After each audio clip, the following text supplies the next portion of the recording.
Les Brown had to overcome many obstacles on his route to riches to become the great man he is today. Here are some of them. I was born in a poor section of Miami, Florida called Liberty City. I was born in an abandoned building on a floor with a twin brother. When we were 6 weeks of age, we were adopted. When I was in the 5th grade, I was identified as EMR, labeled educable mentally retarded. Put back from the 5th grade into the 4th grade. I failed again when I was in the 8th grade.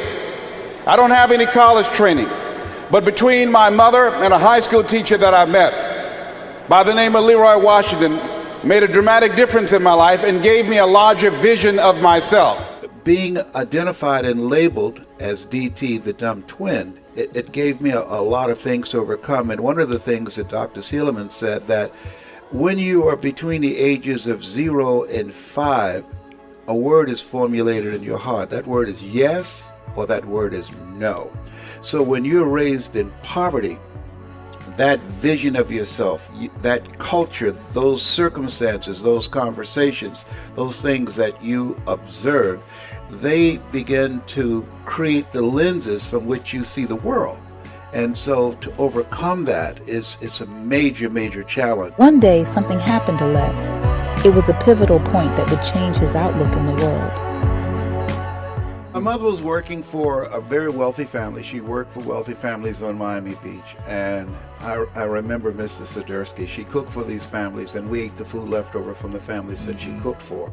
She kept their children, and we wore the hand-me-down clothes of the children that she worked for. And when I had the assignment of cleaning Mr. Sidursky's office and shining his shoes, and he was listening to various motivational recordings. This is reel to reel. This is before 8-track and before cassettes, and those words I had no idea. Listening to people like Jim Rohn, when the end comes for you, let it find you conquering a new mountain, not sliding down an old one.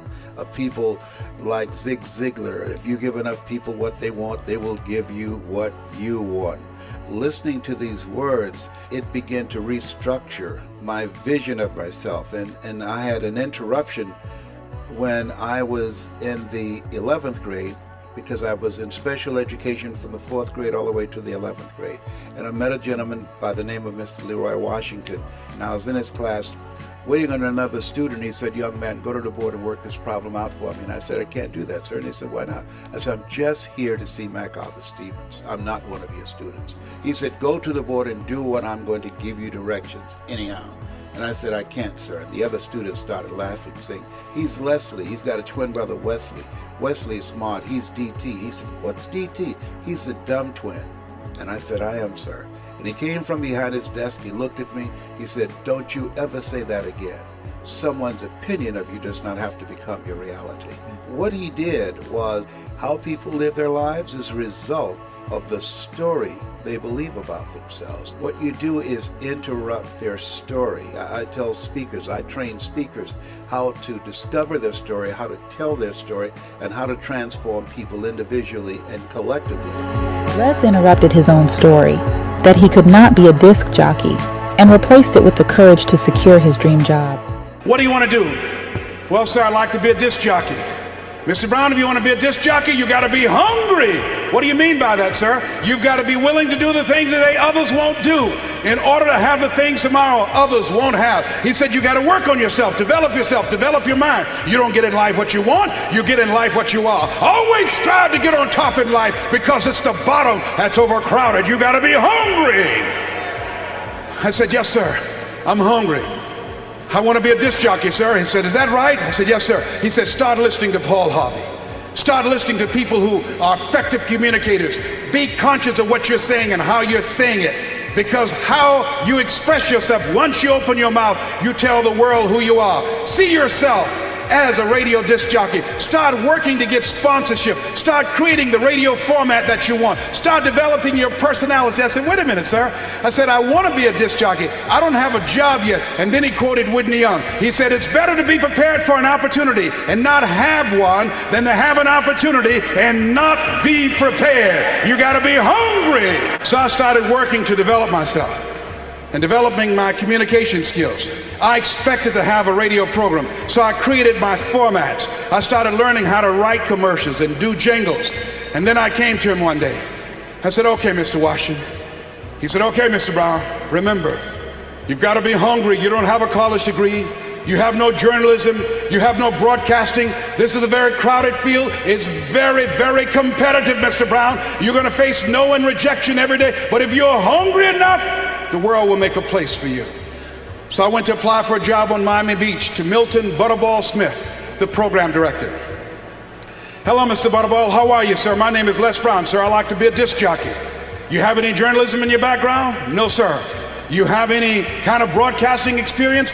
No, sir, but I've been training myself, sir. Let me audition for you. Let me show you how good I am. He said, I'm sorry, we don't have any job for you. I was discouraged. I went back and I told Mr. Washington. I said, Mr. Washington, they said no. He said, don't take it personally. Yes. He said, you got to be hungry. Go back again. I said, yes, sir. Hello, Mr. Butterball. How are you, sir? My name is Les Brown, sir. I like to be a disc jockey. Weren't you here yesterday? Yes, sir. Didn't I tell you no yesterday? Yes, sir. Then why are you back today? Well, sir, I didn't know whether or not somebody was laid off or somebody was fired, sir. No one was laid off. No one was fired. I came back the next day. Hello, Mr. Butterball. How are you, sir? My name is Les Brown, sir. I like to be a disc jockey. I know what your name is. Weren't you here the last 3 days? Yes, sir. Didn't I tell you no the last 3 days? Yes, sir. Then why are you back today? Well, sir, I didn't know whether or not someone got sick or someone died, sir. No one got sick, no one died, no one was laid off or fired. Now, don't you come back here again. I came back the next day, talking loud, looking happy, like I was seeing him for the first time.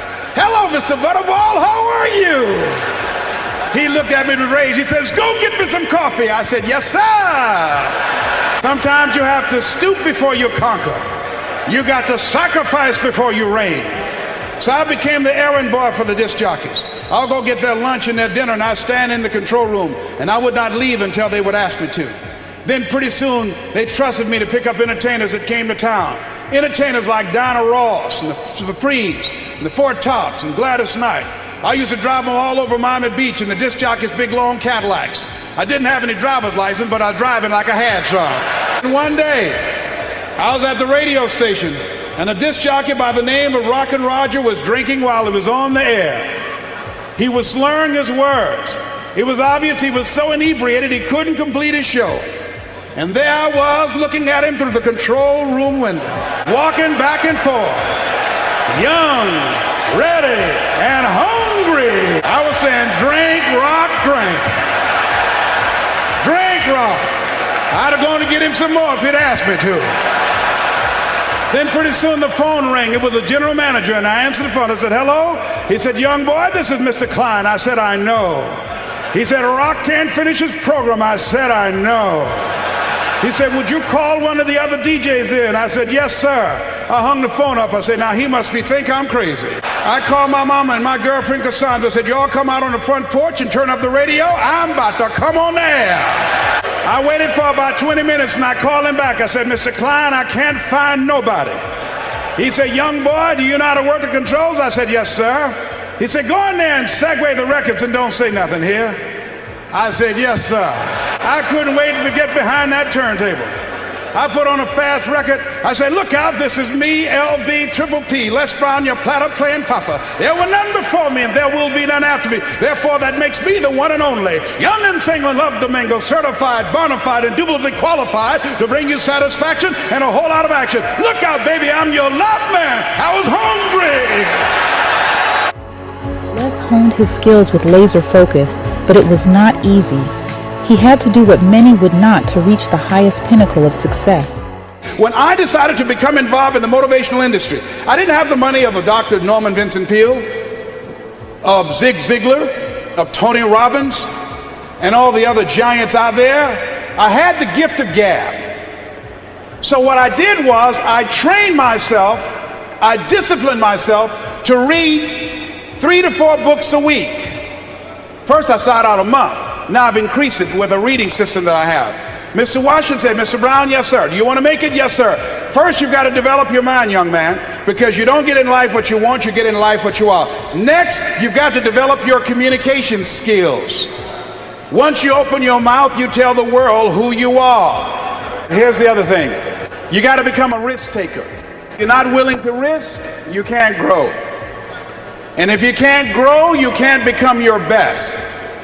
And if you can't become your best, you can't be happy. And if you can't be happy, then what else is there? You know what? I saw Dr. Norman Vincent Peale 23 years ago. But for 13 years, I wouldn't take the chance. For 13 years, I was living in my comfort zone. For 13 years, I kept saying, Les Brown, you can't do that. Les Brown, you can't have that kind of audience. Les Brown, you don't have the oratorical skills. You don't have the knowledge. You don't have the money. I kept saying, I can't do that. You've got to be willing to get outside your comfort zone.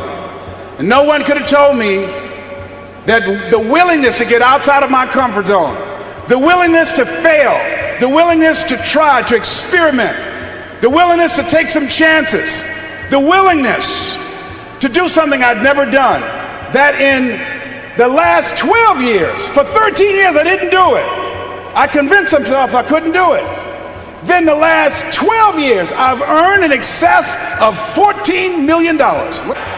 No one could have told me I have 2 books, Live Your Dreams, and it's not over until you win. No one could have told me, born in an abandoned building on the floor, labeled educable, mentally retarded, no college training. No one could have told me I would have produced 5 specials for public television. No one could have told me. I had no idea that I could do what I'm doing right now. Let me tell you what I know about you, and I don't know you. You got greatness within you. One of Dr. King's mentors, Dr. Howard Thurman, said something one night. I was reading and I couldn't sleep. He said the ideal situation for a man or woman to die is to have family members standing around their bed, praying with them as they cross over. He said, but imagine, if you will, being on your deathbed and standing around you are the ideas, the dreams that have been given to you by life, the talents, the gifts that you've never nurtured, that you never developed, the skills that you never did anything with, standing around your bed looking at you with large angry eyes, saying, we came to you, only you could have given us life, and now we must die with you forever. And the question is, if you died now, what dreams, what ideas, what talents, what abilities, what skills, what books, what sermons, what seminars, what businesses will die with you? Miles Monroe said the wealthiest place on the planet is not in the Far East, where they have oil in the ground. It's not in South Africa, where they have diamond mines. He said the wealthiest place on the planet is the cemetery, because there you find dreams not pursued, books never written, songs never sung, sermons never delivered, businesses never erected, talents never nurtured, skills never developed. You survived 1 out of 40 million sperms. You were born to win. You don't have to be great to get started, but you have to get started to be great. If you enjoyed this video, please subscribe for more content like this.